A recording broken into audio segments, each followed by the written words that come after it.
I guess when the dead walk the earth, we really can't rely on our government to help us.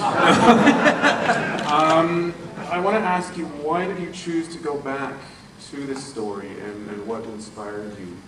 Well, I got the idea because of this explosion of, media that's out there, and all this uncontrolled, everybody's on a blog. There's, it's not 3 networks anymore. It's just everybody is a reporter, and everybody's on YouTube, and there's all these millions and millions of voices, and I just wanted to do something that reflected that.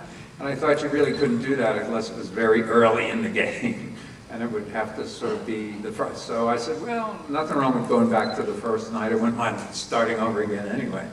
So that's why we decided to do it this way.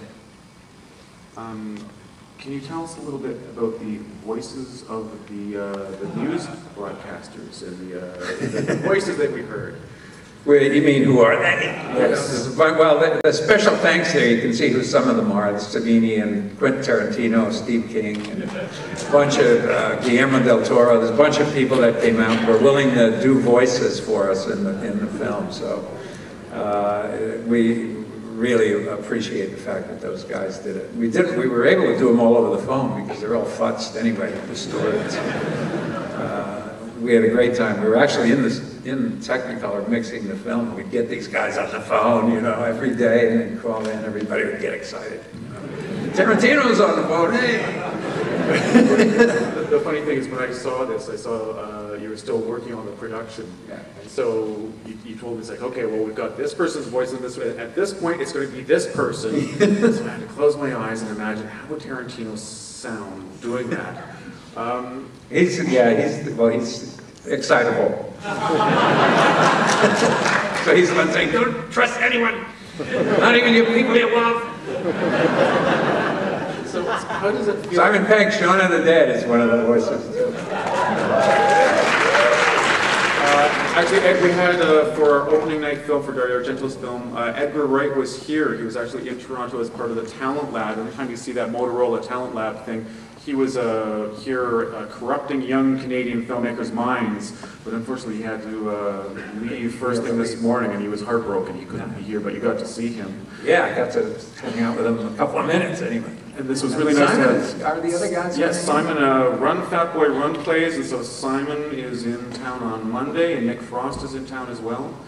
And then tonight, we had another, like at the Festival of Fear, the Rumort Festival of Fear 2 weeks ago. There was the reunion of you and Dario there, and then we had Dario here tonight. So everything kind of has been coming full circle. Wow. But I wanted to ask you, I didn't know Dario was here. How do you feel with? You're not still here, are you? No, he's gone. How do you feel with all this? That man? How do you feel with all this?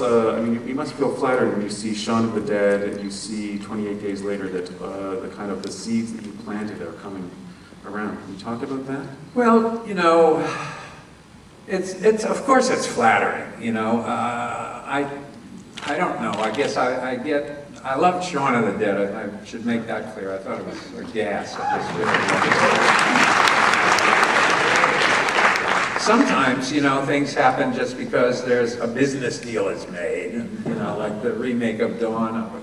I think Zach's a good filmmaker, but, for being perfectly honest, I thought it was, an action film and sort of, I don't know, didn't have a reason for being. I thought it was a very good, well-made action film. Well, that was one of the things that I really respected with Dawn of the Dead, is you had all this amazing satire and commentary on consumerism, and then in the remake, they really didn't quite address that.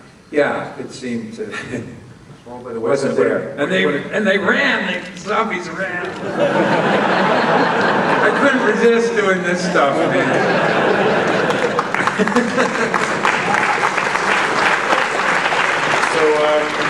Before I open the questions to the floor here, when you did the Talk of the Dead that Rumort presented 2 weeks ago, someone asked a very good question. If the zombie apocalypse happened, what would you do and where would you hide? Hide? I don't know. I forget what I answered. I think I said I wouldn't take the DVP, but...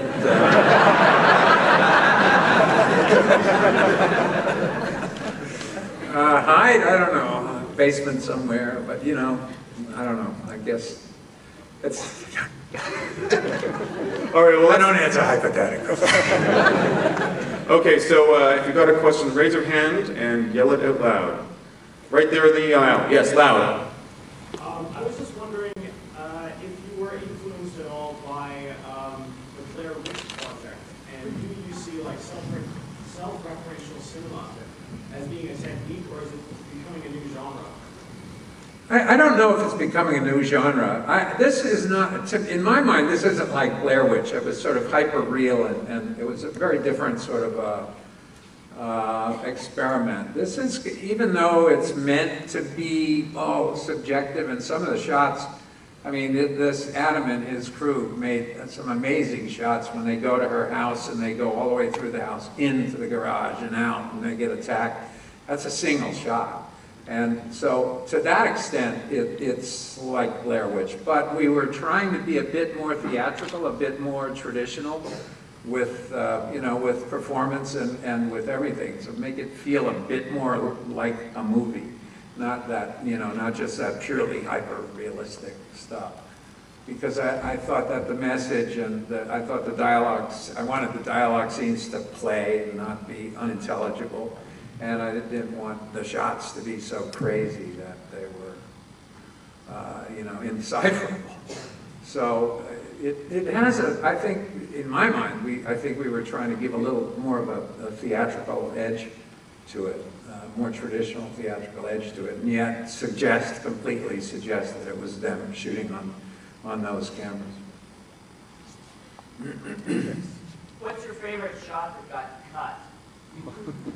Your favorite scene? What's your favorite shot that got cut? Why, were you in it?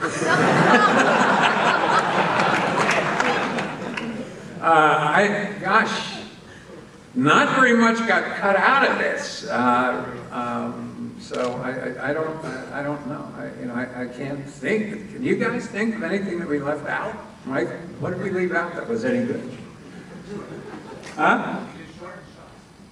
I'm sorry?